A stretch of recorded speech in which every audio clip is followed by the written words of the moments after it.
All right, well, good afternoon, and this is another installment of the 100th ARW and Team Mildenhall Facebook Live session, where we want to discuss some new breaking news on our PCS season coming up here. And what we've done is we've surrounded ourselves with some experts. So this is round two. We did this discussion approximately, was it 2 weeks ago? And so we're back with more guidance and updates. And so if you can see on the screen, we've got folks from our military personnel flight, the veterinarian clinic, and TMO to help us with movement of household goods, furry family members, and then make sure that paperwork is aligned. And so I'm going to do a quick actually introductions to allow each portion of our expertise panel to open up with some opening statements, and then we're going to drive after some of your questions. And so we'll start off with our MPF team, and that's Sergeant Walker and Sergeant Ansara. Could you please give your opening statements? Thank you, sir. Again, I'm Master Sergeant Walker. I'm the Military Personnel Flight Superintendent. Again, this is Staff Sergeant Ansara. We're here to answer any questions that you have concerning your PCS and the stop movement that's currently in effect until 30 June. As of yesterday, AFPC did release guidance concerning a reflow of DROSs and RNLTDs. We know that this is going to be a really big concern for most of our customers, so we're here to answer any questions you have concerning that. Thank you. All right, perfect. And then from the veterinarian clinic, a Army expert on veterinarian affairs, Captain Warner. Hey, good afternoon, sir. Afternoon, everybody. So we're here just to talk on the vet side of PCS. So vet care in the UK right now, we're limited per UK law to kind of taking care of emergencies only. But for vet care that has to deal with the PCS movement, we're here for you. It's going to be the same sort of thing. Your pet needs, things like microchips and some vaccines, and just to get a health certificate before they fly. So all of that is the same. We are still able to do that, off-base vets as well. So we'll answer your questions on that, but just know that when you see that vet care in the UK is limited right now, vet care related to PCS movement, we're still able to do. Back to you, sir. Awesome. Thank you so much, Captain Warner. And then last but not least, Tech Sergeant Medlock, aka Matlock, aka Sergeant Mustache. Over to you. Thank you, sir. Good afternoon, everyone. Like I said, I'm Sergeant Medlock from TMO Personal Property, here to do a follow-up from what we talked about last time with Chief Ritz and answer any more questions that come in with regards to the new information that's come down from AFPC regarding DROS changes and PCS movements of household goods.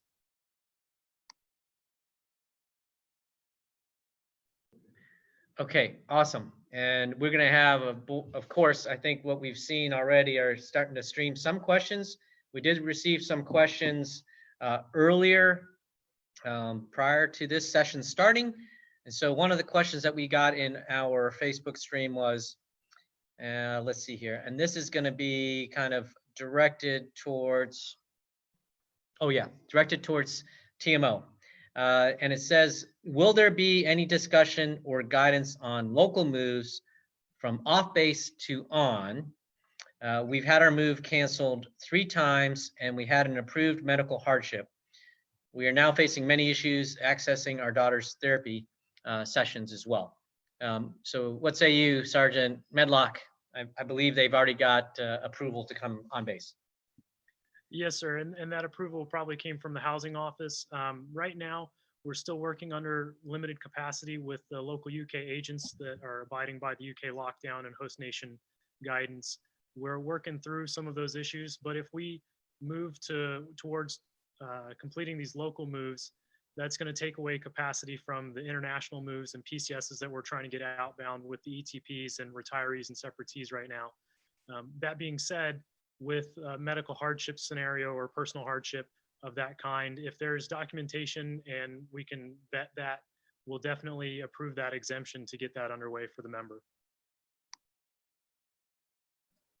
Okay, so on a similar topic, Sergeant Medlock, what is the current status of getting FMO furniture? Right now, sir, I believe the FMO office is not delivering out furniture, but for that, we would need to contact them. Their phone number is 226-7030, and they'll handle all the inbound and outbound of FMO furniture while people are in houses awaiting their household goods. Okay, and thank you. And those are pretty, I'm going to call it standard type questions. And what I would offer to those that are listening on the line is that when you have these unique situations and you kind of have hit your head against the wall so many times that you can't take it anymore, please, I implore you to raise that up through your leadership so that we can help address any of those type of situations where we can assist and where we can find some ways to help you. We will make every effort to do so, but please don't, as we've said in the past, please don't suffer in silence. If you've had some hardship, we want to know about it, and there may be some ways that we can leverage some other assistance that may be outside of the box or outside the normal construct of what we used to operate under prior to COVID-19. Okay, so on to question number 2, and this is going to MPF. How about, is there any discussion for ETPs with school-aged children? Thank you, sir. That's actually a really good question. At the moment, we don't have, there isn't a current ETP for school-aged children. The only ones mainly have to deal with hardships, etc. But I would talk to your chain of command, your first sergeant and commander, and voice your concerns. But most ETPs have to be like within the best interest of the Air Force. So I also consider that as well. Thank you. Yeah, excellent. And that brings up a very valid point that please, in all situations, if you haven't been able to handle it or you're not finding that you've gotten the answer that you feel is correct, please engage your leadership and so that they can start a dialogue with some of the offices that might be able to assist you. All right, how about for our Army vet, not former veteran, but Army veterinarian? How do I prepare to PCS with my pet? It's a good question, and it's a really common question. It's like with a lot of other things, a lot of it depends on where you're going. If you're headed stateside, from the UK to the US is pretty straightforward. For those of you who brought pets into the UK, that was a much more complicated process than it's going to be to get them back stateside. So the biggest thing is just to reach out to us, or if you use an off-base vet, reach out to them way ahead of time just to make sure everything is squared away. So your pet's got to be microchipped, which for them to get into the UK or that's born in the UK, that's normally done already. But if they're not microchipped, definitely look into that now.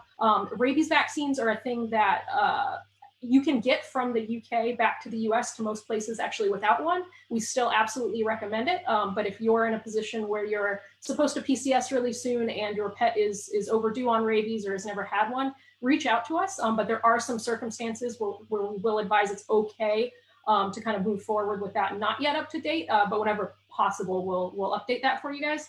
And then the last thing is just you need a health certificate, and that's the written document signed off by a vet.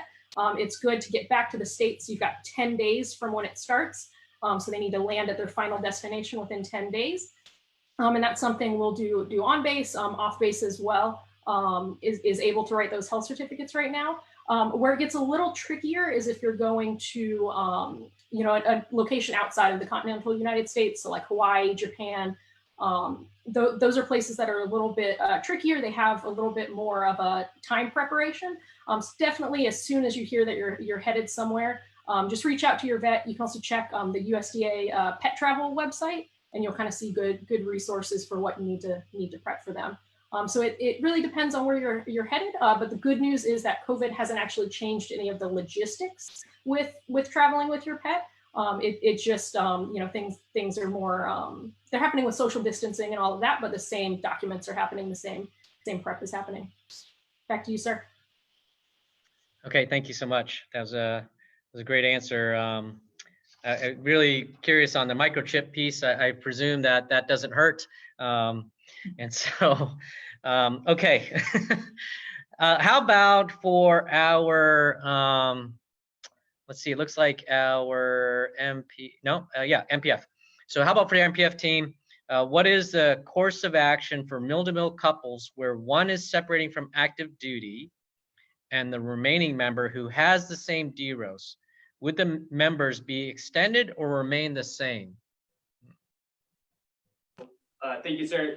The question in regards to, I know with separations and retirements, nothing is being adjusted right now when it comes down to DROSs. However, the member is able to submit a request to get their DOS changed through via MyPers. So as long as they go into that module and complete it, they can provide justification, and the team over there will be able to either approve or disapprove that request depending on what the justification for that extension is.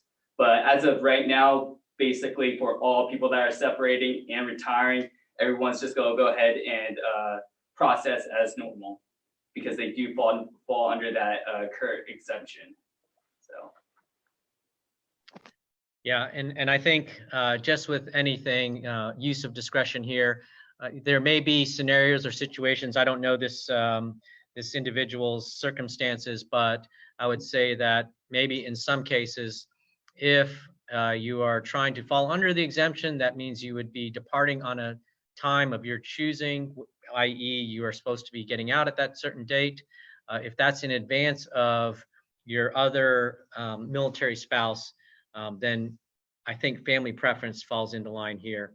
Are you trying to go at that current time and date, or would it be more beneficial for your family unit to potentially extend just to allow for them to travel at the same time? So again, it's going to be, each family and each circumstance will be unique.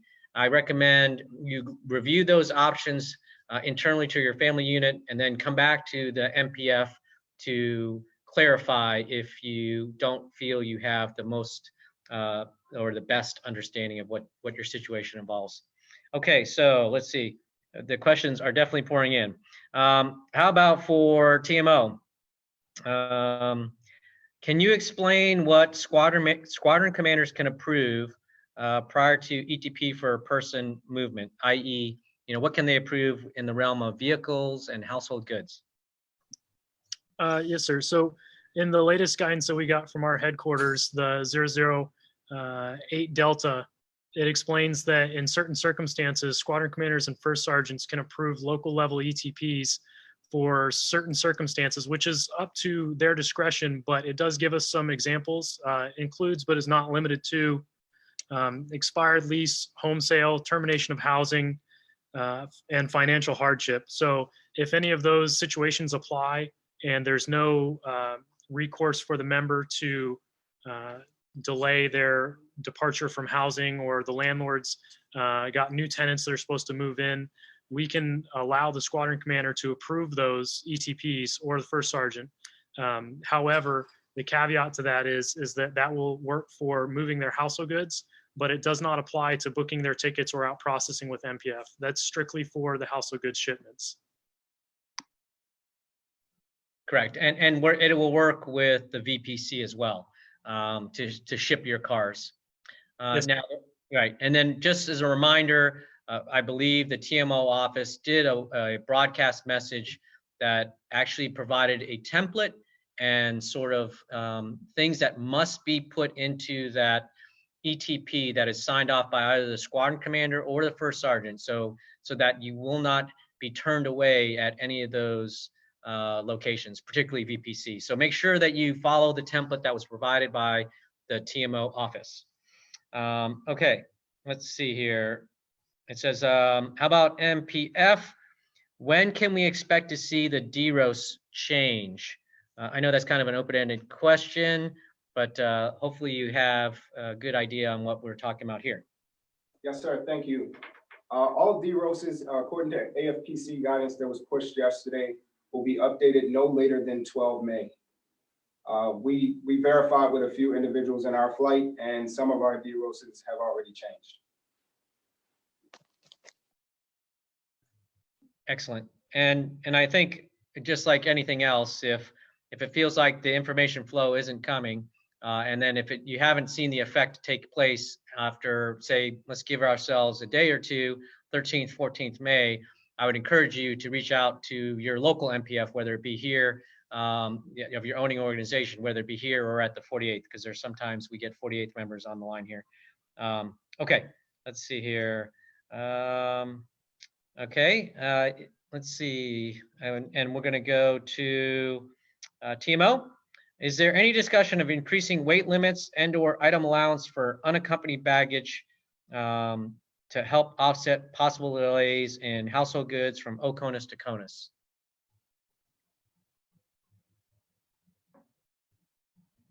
Uh-oh. Sorry, Medlock, did you get that one? Oh no, he froze. Okay, we're gonna skip to the next one. So, let's go with Captain Warner.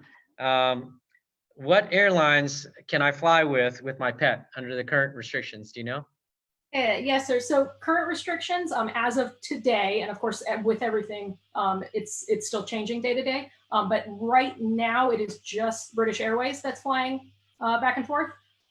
So I mean, they're the first ones to reach out to, but definitely check their local pet shippers and things that'll also help you. We don't endorse any specific ones, but we can absolutely give you names of local companies that are helping with that. But it's British Airways right now is the one that we know of that is able to ship pets from the UK to the US at this time. Okay, I'm gonna come back to you again for a follow-up question. How do we obtain the certificate to ship taxidermy items? Also, is this required for items that are framed? And then lastly, is there a requirement for bugs as well? So I can answer some of that, sir. So for taxidermy, if, and part of this may be better for TMO as well, but basically when the requests come down that someone has taxidermy specimens that need to be inspected to get shipped, those absolutely come to us. We make sure they just don't look like they're anything, that still has tissue on it, or that's great. We've got 2 of them, but we want to make sure there's no, nothing that looks like it could carry disease from the UK back to the US, so that it's not any specimen you just got yesterday and it could potentially bring disease into the US. So typically what we're dealing with is, like deer antlers or things like that. But absolutely, if you're given guidance that the other things, bugs and things like that need inspection, we will absolutely take a look at those and give you those MFRs as required. Sergeant Medlock, I don't know if you heard the question, but your twin brother that was on the line previous, he heard it. So I'll just relay it for you. Basically, the question came down to how do we obtain a certificate to ship taxidermy items, and it's required if the items are framed, and then what about bugs? Yes, sir. Sorry about that. We did have some difficulties there. With regards to the question, though, we have gotten that before where people are asking about taxidermied animals or insects preserved in resin. And our guidance for that is to get with a local veterinary office, whether it be RF Feltwell or off base or a taxidermy office where the preservation or taxidermy was done, to get a memorandum basically just stating that there's no chance of any that any of the items are live or that they're going to bring any bacteria or customs issues back to the States.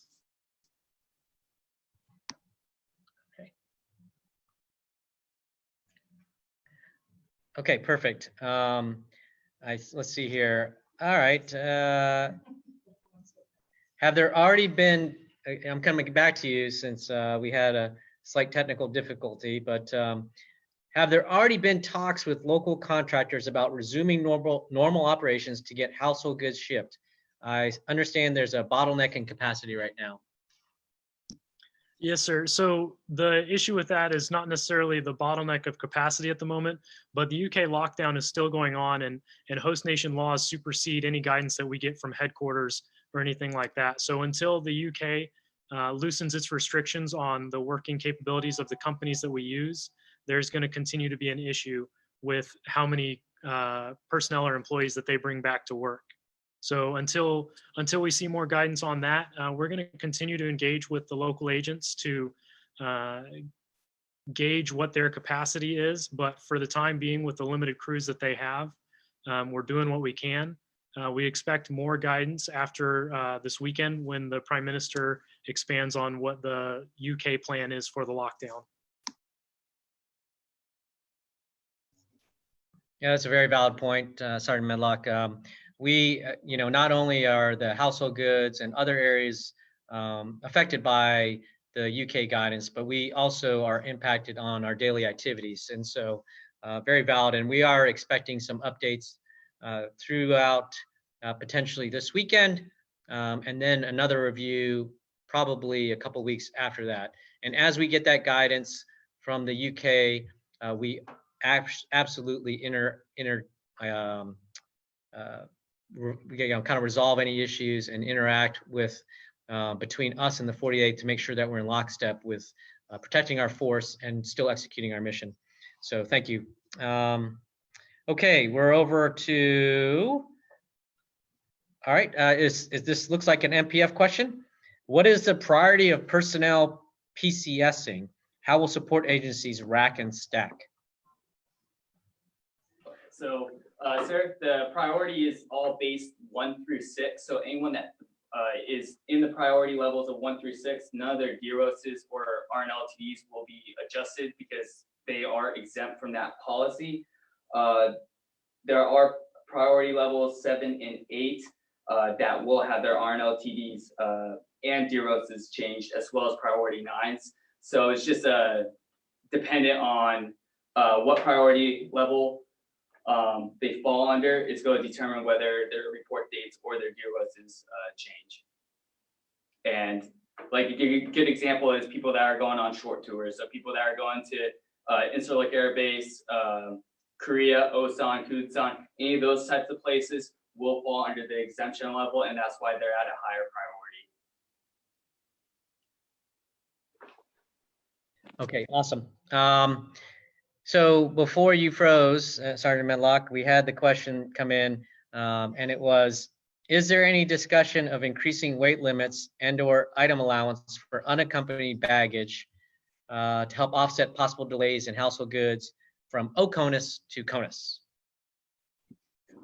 Okay, thank you for the question, sir. So far from our headquarters, we haven't seen any guidance on that. So at this time, there is not an increase being processed in unaccompanied baggage shipments for the weight allowance. But if something comes down, we'll definitely pass that out.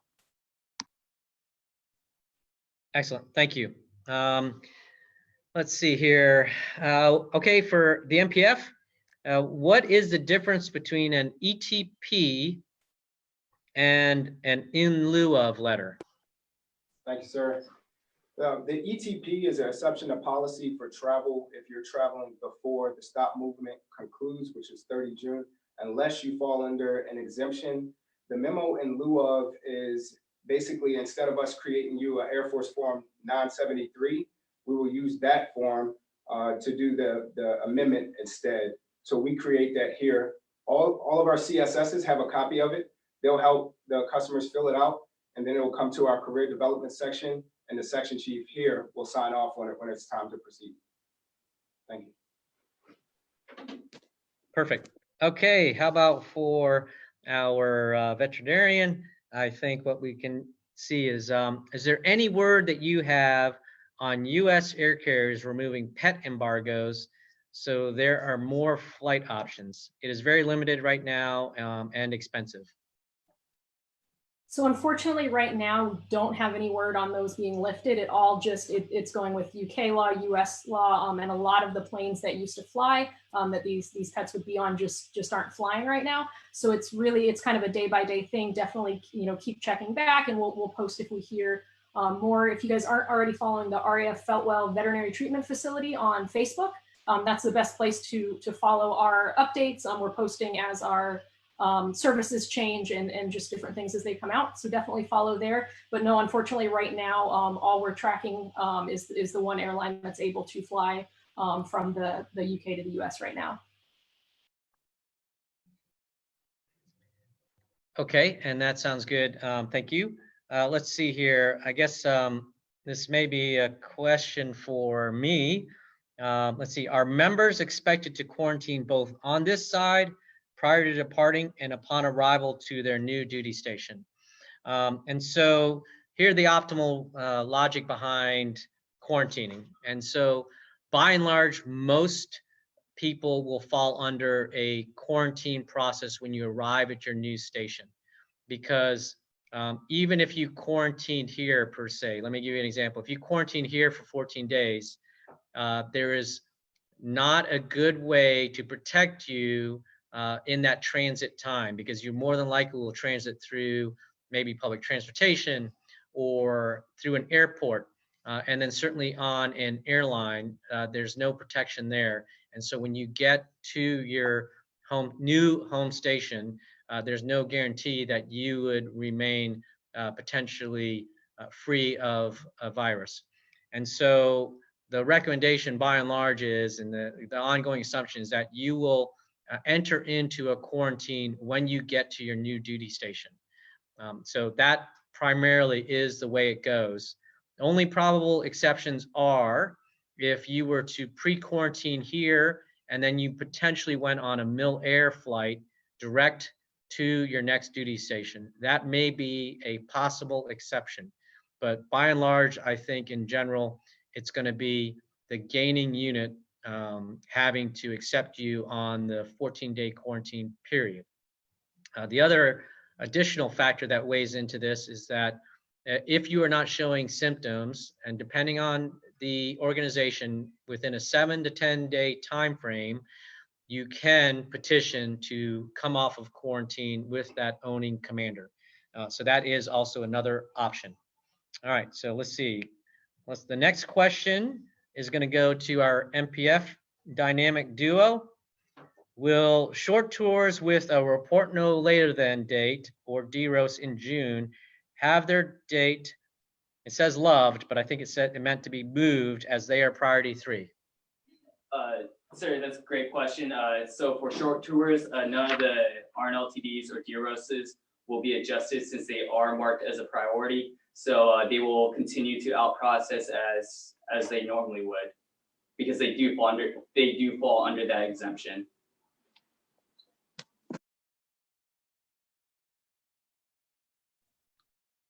All right, let's see here. How about my piece? This same tandem there. My PCS just changed to outside my current PCS window for Conus mandatory movers. Does this mean that I am not eligible for the assignment I applied for when I updated my preferences? Thank you, sir. For that assignment cycle, the member is still eligible at the moment. If it depends on what type of assignment. If they're referring to AMS, like a special duty assignment, then they would need to reach out to the POC. But if it was just updating their preferences for the overseas returnee list, they're still eligible at the moment.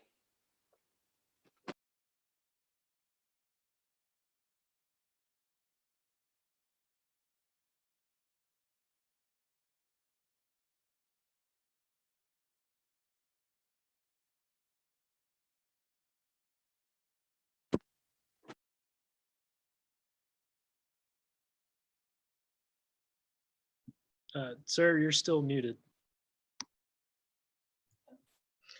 I was testing you guys. Thank you. All right. So any considerations for ETP when PCSing within USAFE, Italy to UK might be an example, especially since it will be low cost, and we are driving. Awesome. All right, so the answer to that is just depends on the assignment. Usually if it's to Aviano or Germany, it's not going to be loaded as a low cost. It has to be loaded as a low cost PCS move. A good prime example is like people that are going from Alconbury, Crown, Lake and Heath. When the functionals actually load these assignments, they actually load it as a low cost PCS move. So those people will be good, to go. But for his situation going to Aviano, since it's not loaded as a low cost, that's not going to apply to him.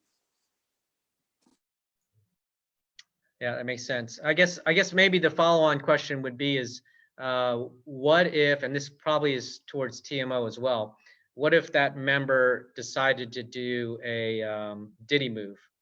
That they were going from here to Italy or Italy to here. How would that apply? So if that was the case, he will have to coordinate with his leadership, and that would pretty much be an exception of policy. So you'll go ahead and route the ETP and route that up for approval.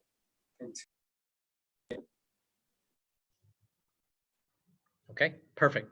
All right, let's see here. We're going to, oh, okay. See that one. Okay, how quickly, this is TMO, how quickly can household goods be scheduled once you have an ETP approved? And then are vehicle shipments being impacted right now? So right now, what we're looking at is based on the availability we have, and we've had ETPs coming in for a while now. So if someone were to get one recently approved and they came to us, we would schedule them as early as we can. Generally, if we were outside of this issue, the processing time we would ask for is at least 2 weeks lead time when you come in to have your items picked up. Right now, what we're looking at for capacity, though, is May is just about booked up, as well as the first 2 weeks of June. So anything within that time frame, we can't guarantee. But going farther into June, the second half and into July is looking a lot better for capacity. And pardon me, the vehicle question, right now we're not seeing any impacts to delays for vehicle shipments.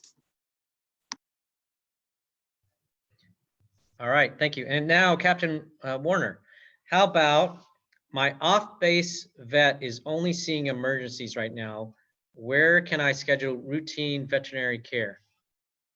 So we're in a frustrating time right now that with how UK law is and social distancing, routine care for pets right now is on hold. So any sort of emergency, anything that needs time now care, something that if a person were in the same circumstance, they would head to the ER. The off-base vet clinics are still available for that. So it's really important that you guys all know a clinic nearby that does have emergency care. If you go to our Facebook, there's a pinned list of emergency clinics, and those they're by location. We can't endorse specific ones, but definitely find somebody, have somebody ready in case you ever need that. Hopefully you don't. But for routine care right now, again, unless it's related to a PCS, unfortunately, vets both on and off base cannot perform that. Absolutely, if you've got a specific question about your pet, give your vet a call, and we're able to talk to you guys on the off-base vets as well. But for just those routine sort of yearly exams and vaccines that don't relate to a PCS, unfortunately, we're not able to do those. We hope that, maybe with the updated guidance from the Prime Minister this weekend, maybe that will relax a little bit. But for the time being, both on and off base, we unfortunately can't do those routine exams. But again, just give your vet a call. And a lot of us can do phone consults and things like that to take care of you guys for the time being. Okay, awesome. And I think this is, we've got some non-COVID specific related questions and they're coming to me. It says, is PCS into England allowed on orders of a passport for one dependent, which hasn't been issued a passport? For this particular case, they have a 6-month-old whose paperwork hasn't come back yet. And so right now, this is a Department of Defense and State Department dialogue and discussion. To give you a frame of reference, there are families out there that are coming from the United States and trying to PCS to the United Kingdom. Maybe they have a newborn who has not been issued a passport and doesn't have the documentation. The current UK guidance is that every member in a family must have a form of a passport, whether it be official or tourist. And then unfortunately, because of COVID-19, the State Department is only issuing passports for emergency purposes. And they don't right now view PCSs as an emergency purpose. And so that is the conflict that we have right now. We are trying to resolve that at a really high level. And so unfortunately, there may be delays to either those that are trying to depart potentially, or those that are trying to come here. but please know that we are working this issue really hard right now. We recognize that there is a potential problem. Again, another non-COVID related, who determines if a job is mission critical? And again, this comes down to the requirements of the installation and the missions that have been assigned to us. And so oftentimes, a lot of people just think about that aircraft, if that aircraft is taking off, that is the only critical part of the mission. But I hope those in the audience understand that there are so many elements and so many entities and so many organizations that support that aircraft getting off the ground, whether it be the dining facility, whether it be our security forces or back offices there. It could even be transportation in the logistics readiness squadron, or even several members that are featured on our panel today. Each one of these offices has a direct tie into our mission, our overall mission. And all of the unit commanders have clear guidance to determine who and when they need to call individuals in to help support the mission. All right, so let's see here. I'm going to question. All right, oops. Oh, we've got a lot of questions. Let's see here. How about question number, 16. Looks like, when will members be, this is MPF, when will members be offered the option to extend here due to the high volume of members PCSing?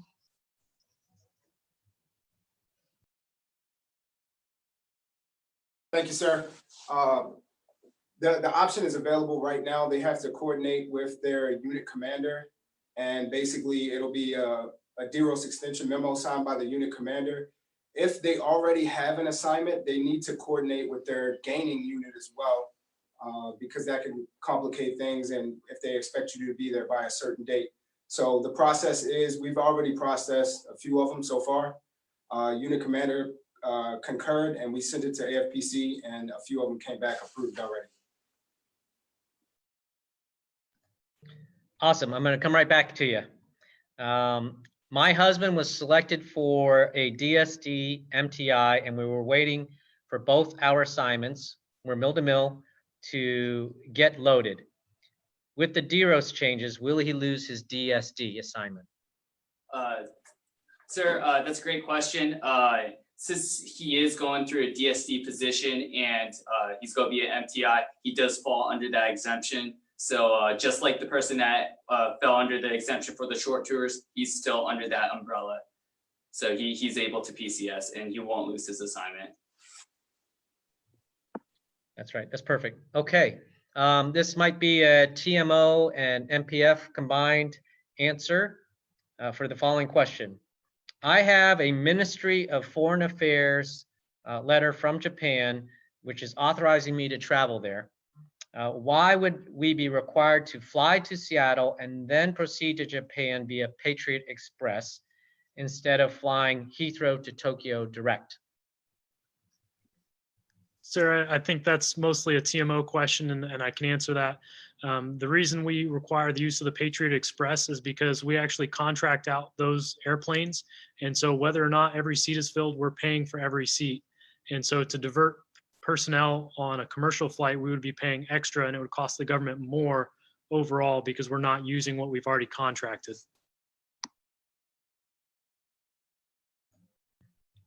All right, that's awesome. Okay.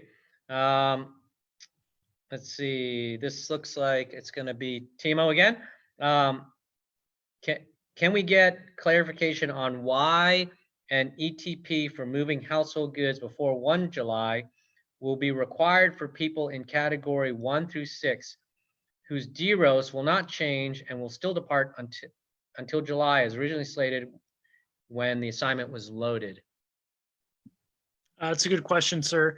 The reason we still require an ETP is because so far there has not been a change to the DoD stop movement, and the guidance that we've received from our headquarters, the 008 Delta that I referred to for a question earlier, prohibits us from scheduling a pack-out date prior to 30 June without an ETP approved by either the first general officer in the chain of command or local level squadron or first sergeant approval.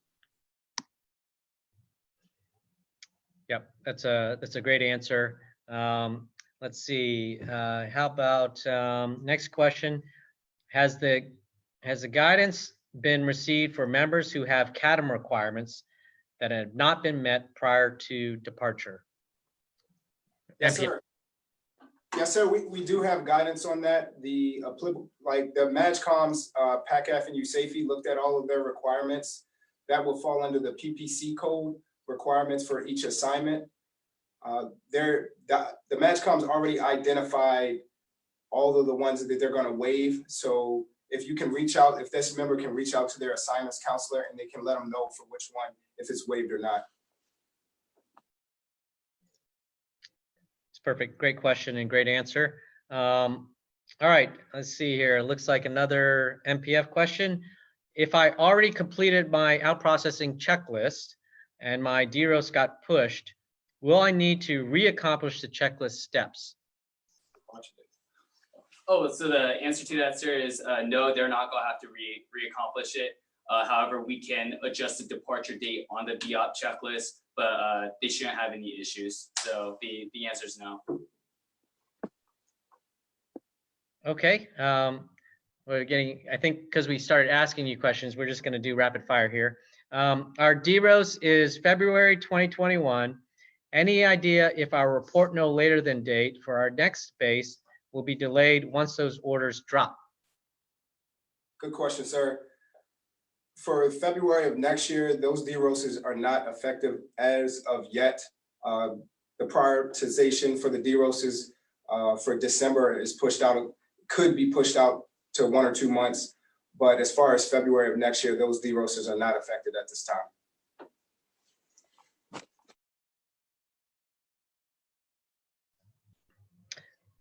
Okay. How about, I told you it was rapid fire. I'm supposed to PCS in September and also take a PT test in September. Will I be required to test as soon as the fitness centers are open?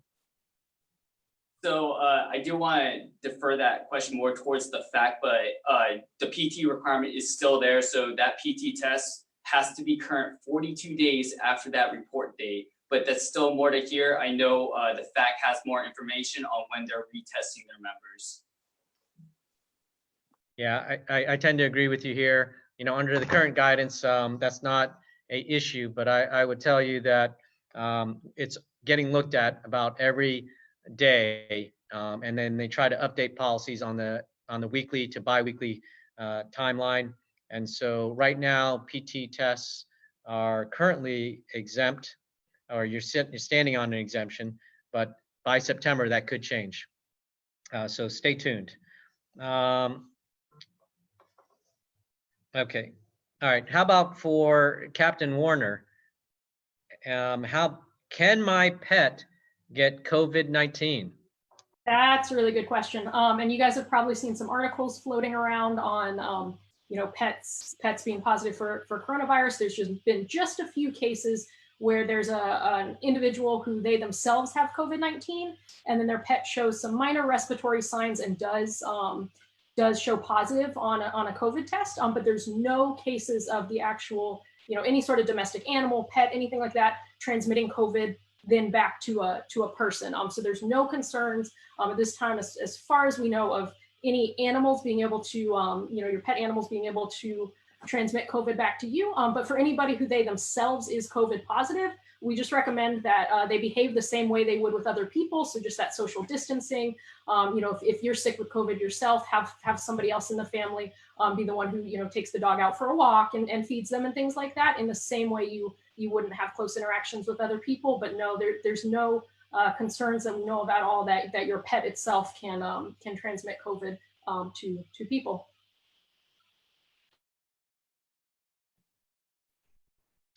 Okay, for our MPF, can assignments change if DROS keeps getting pushed back? That's a good question, sir. If you continue to be delayed, we ask that you keep in contact with your gaining leadership and your sponsor and just advise them as your dates continue to change. If it does come to the point that AFPC might have to look at that, but as of right now, the guidance we have doesn't say any assignments will be canceled.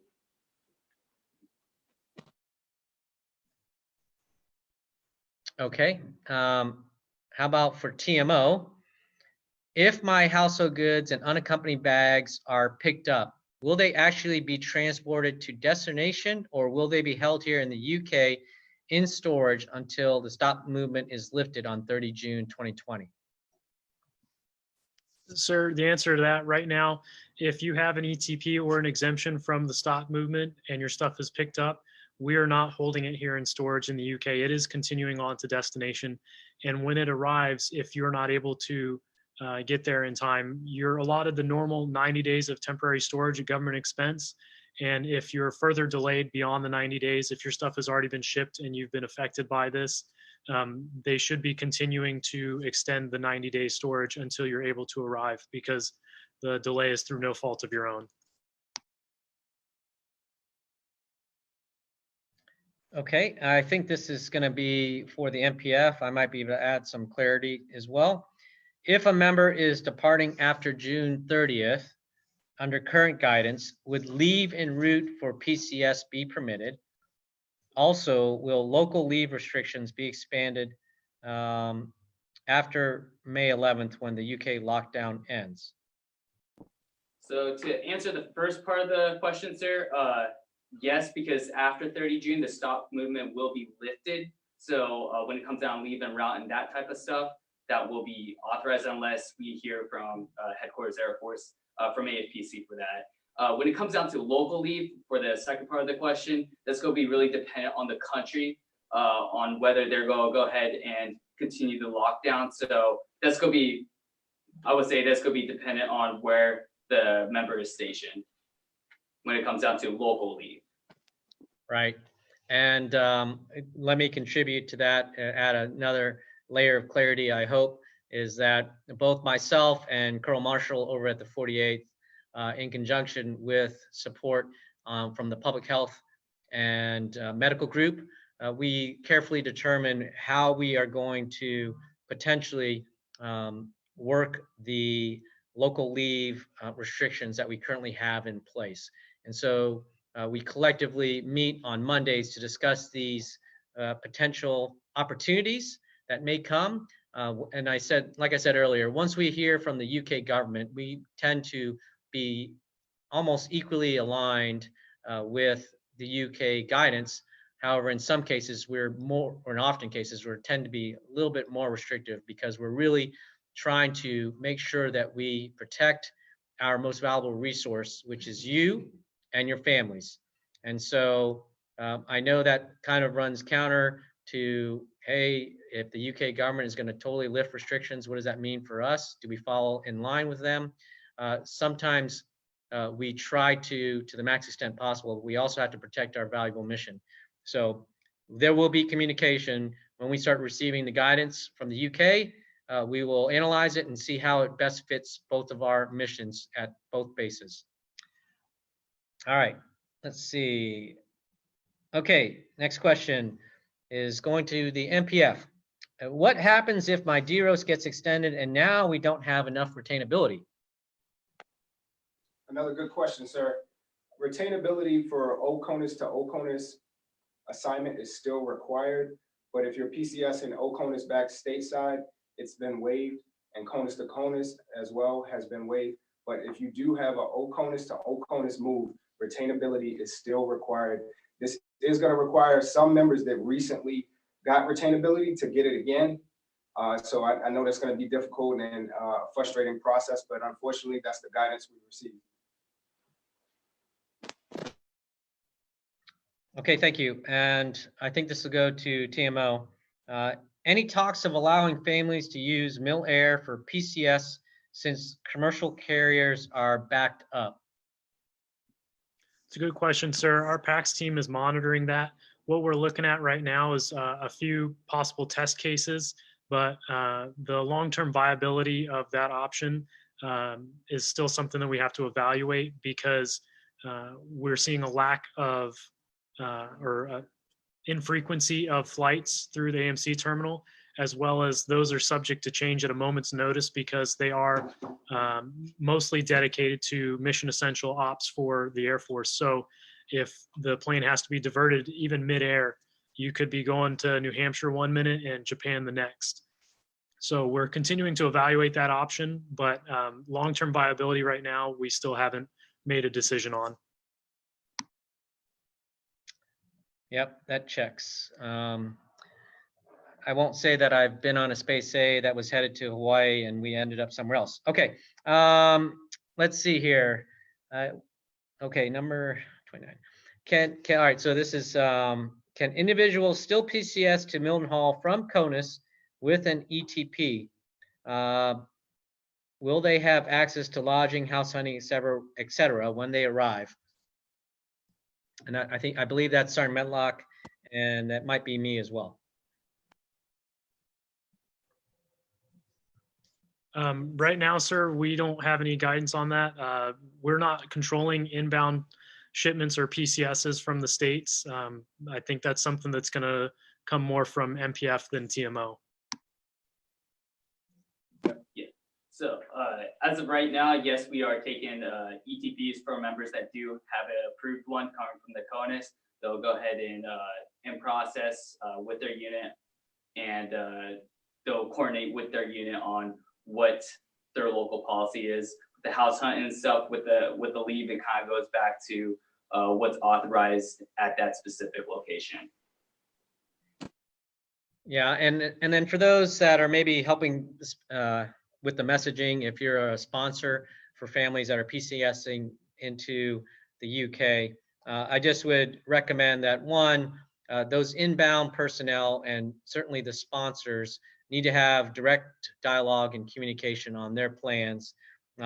We do have a concern of our ability to put individuals into temporary lodging, and then for those that are looking to move off installation and live out on the local economy, there are some agencies that might be accessible to show homes that are available, but those are limited in nature. And so what we've got right now is a bit of a bottleneck where people are trying to depart and then people are trying to come in. And so constant communication with your sponsor and through your chain of commands, both losing and gaining, is really, really important here. But when you're traveling on an ETP, that should mean that both organizations know and understand that an individual is either departing or being gained. And so we'll try to do our best to help facilitate those movements. All right, let me see here. We're coming up on about 10 minutes left. We've got still a large number of questions remaining. So let's go with, if I'm PCSing en route TDY for retraining, will my dependents be with me at the TDY location, my home of record, or the next duty station? I think that falls to the MPF. Yes, sir, that one's for us. The family members, the dependents, can travel to the TDY location concurrently, or they can go and proceed to the follow-on. As long as the family members are command sponsored and are on the orders, then the travel will be covered. Yeah, we're not going to split up families, essentially, right? All right. All right, so if you are mill to mill and only one is mission critical, will both members PCS or only the mission critical member? And that's to MPF. I think I already answered this, but what do you guys think? Yes, sir. The answer is yes, as long as they live in the same household or the same domicile, they will able to PCS as long as one of them is mission critical. Sir. Awesome. All right, awesome sauce. Let's see. How about for Captain Warner? Can we get pet prescriptions filled? Yes, sir. So you can. We have a setup similar to what the MTF's pharmacy has right now, where you will stay in your car in the parking lot, and we'll bring those prescriptions out to you rather than you coming into the building. But we can still fill prescriptions. It's definitely on a case-by-case basis, though. So we have to, the vet has to review your pet's medical record and all of those things. But absolutely, you can still fill prescriptions through us. Just reach out over the phone, Facebook Messenger, or an email, and we'll reach out to you guys. Okay, awesome. All right, so I think the next question is for me. Approximately how long does it take to get an ETP approved? All right, so let me kind of give you the rough estimate. And so what I'll say is that when you think or you feel that you need an ETP request submitted, that process will run through your chain of command. When it reaches our office, we tend to process them very quickly. Sometimes, if we're able to, we process them immediately. The thing that is most desired is clarity in the reason for the ETP. So we found that we've got a good process. When you provide enough detail and enough justification, those are easily routed through our organization, and then they must go up to, for this base and for Lakenheath, up to General Wood at 3rd Air Force. Now, keep this in mind. He is responsible for more than, I believe, 40 some odd thousand people. And so I'm not saying he gets 40,000 ETPs, but he gets a lot of requests. And so he does process those rapidly, sometimes into the wee hours of the night, especially for those that are extreme circumstances. So they do tend to turn very quickly if you have the proper justification and we have enough information to be reviewed by the general officer. All right, let's see. For MPF, who can approve an assignment extension? Sir, once the memo is routed to the commander, afterwards it'll go to AFPC for approval, but they need to have concurrence from the unit commander. Okay, great. Thank you. I did talk about a little bit earlier on the bottleneck that we're trying to, kind of work our way through. And I think you've seen maybe in press articles that they're talking about the PCS cycle being extended out through to the end of the year, where our normal summer PCS cycle normally occurs between May, maybe as late as August, maybe sometimes into September. Now, because of some of the delays due to the stop movement and some of the impact of the household goods pack out and shipment, those are causing multiple issues that could extend out that kind of time frame. And really also something to consider is when we go through this, those extensions, sometimes if it's in the right situation for the right individual, for the organization, they likely are to get approved because it helps eliminate some of that bottleneck that we were talking about earlier. Let me see here. Number 35 says, MPF might be able to answer this one. Will EFMP medical clearance remain valid for an additional 2 months, or will this need to be, extended? That's a great question, sir. So the Air Force Form 1466, the form that's filled out by the member and submitted to EFMP, usually that paperwork, once is finally endorsed and all good to go, is good for 120 days from the time it was completed. However, if there's any questions in regards to processing 1466 or EFMP type questions, I would probably suggest the member to go ahead and reach out to that section so they will be able to, better assist them in regards to that process. Okay, and then, just to clarify, if there's any concerns or questions, please, for those, obviously you can reach out to our MPF team, but also talk to the 48th Medical Group and the EFMP coordinator if there's any concerns. Let's see, it looks like we've got time for one more question, and it says, this is probably TMO, when will the housing office be open to do home inspections so we can move into a house off base? So for that question, sir, I'd have to defer to the housing office on Lakenheath. They can be reached at 226-2000, I believe. And they do have personnel in the office right now, but they're mostly working on trying to coordinate with us on the local moves when we can get those going. They would be able to identify when they can do housing inspections, but it probably depends on the status of the UK lockdown that we'll find out later this week. Yeah, agreed. And so we've been discussing this with Colonel Marshall over at the 48th, and when we talked about mission essential and those personnel and offices that are essential to helping us through this kind of pandemic and what we're doing right now, some of these offices are needing to be opened so that we can facilitate some of these things. The housing office is starting to bring individuals in, but they're also having to follow and abide by UK guidelines and policy. So as we get adjustments to the UK guidelines and policy, that allows us to open up more services, which in then turn can open the spigot to allow for support for members that are trying to move off base. So this is, we've reached our allotted time. What I want to do is just one, thank this illustrious panel. I think they did a phenomenal job and taught me how to unmute on occasion and how to see twins of Medlock. But really, to the NPF team, TMO team, and to the vet clinic, thank you so much for joining us today. And for those that are off screen that have been feverishly writing notes and passing them to our panel experts, thank you. And to our behind the scenes public affairs team and the chief's exec, and to all those that fill my mind with good bits of information, I appreciate everything that you do. We're looking forward to hosting another one of these because I think by all the amount of questions that we've received, there's still some concerns out there that we still need to address. So stay tuned to our command team page for future updates.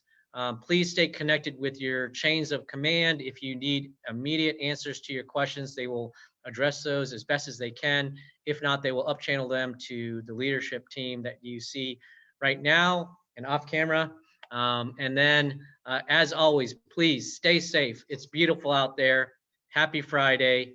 And we'll see you soon. Thank you.